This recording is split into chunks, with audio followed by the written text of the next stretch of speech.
მწვანე ნარგავების ნაკლებობის თვალსაზრისით მსოფლიოს ქალაქებს შორის თბილისი ერთ-ერთი ლიდერია.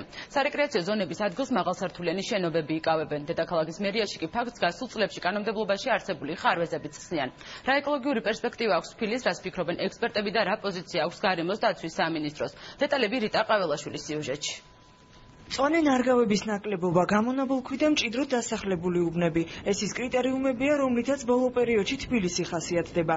სამშენებლო ბუმის გამო სულ უფრო მჭიდროვდება პარკები, სკვერები და სარეკრეაციო ზონები. ადგილობრივი და საერთაშორისო ორგანიზაციები ერთხმად აღნიშნავენ, რომ დედაქალაქში გამწვანება თანდათან მცირდება. სწორედ შექმნილი ვითარება იყო მთავარი მიზეზი, რის გამოც ნატა ფერაძემ პარტიზანულ მებაღეობას ჩაუყარა საფუძველი. თუმცა ახლა ამბობს, რომ გადაწყვეტილება უფრო მაღალ დონეზე უნდა იქნას მიღებული. ნატა ფერაძე საკითხზე მორატორიუმის გამოცხადების ინიციატივით გამოდის.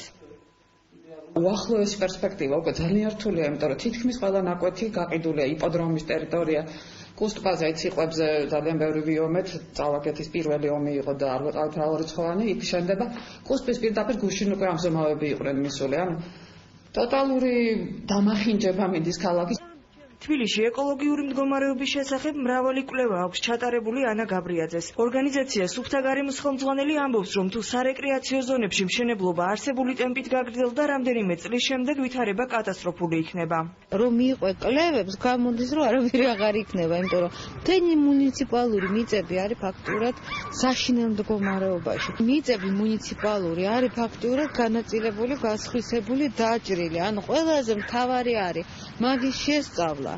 და ეს უნდა იყოს ხელისუფლებისთვის პრიორიტეტი. სარეკრეაციო ზონების გასხვისებას წლების წინ არსებული საკანონმდებლო ხარვეზებით ხსნის თბილისის მერიის გამწვანების სამსახურის ხელმძღვანელი. გიორგი ქორქაშვილი ფიქრობს, რომ საკითხის გადაწყვეტა სახელმწიფო სტრატეგიის შემუშავებით შეიძლება.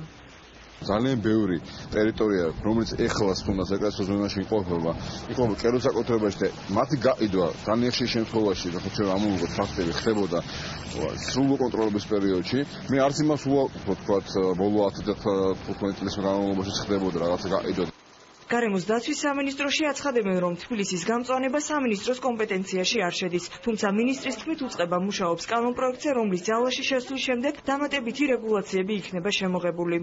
ახალი სახის კანონპროექტი უკვე დარეგისტრირებულია პარლამენტში და ითვალისწინებს თბილისის სარეკრეაციო ზონებთან დაკავშირებული რეგულაციების გამკაცრებას.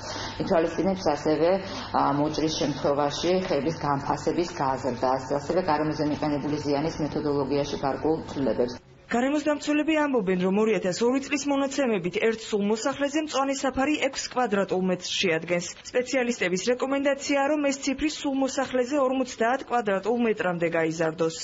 ჯანმრთელობის თვალსაზრისით ცუდად ითვლება ისეთი ქალაქები, სადაც მწვანე საფარი ტერიტორიის 10%-ზე ნაკლებია. შესაბამისად, ეს მაჩვენებელი ყველა უნდა ვეცადოთ, რომ აუცილებლად გაიზარდოს თუნდაც ქალაქის შიდა მოწყობის შიდა გამწვანების ხარჯს. ექსპერტების პროგნოზით იმ შემთხვევაში, თუ საკითხი საკანონმდებლო დონეზე არ გადაწყდა, რამდენიმე წლის შემდეგ თბილისში მწვანე ნარგავები მინიმუმამდე შემცირდება და შესაძლოა დედაქალაქს სერიოზული ეკოლოგიური საფრთხე დაემუქროს.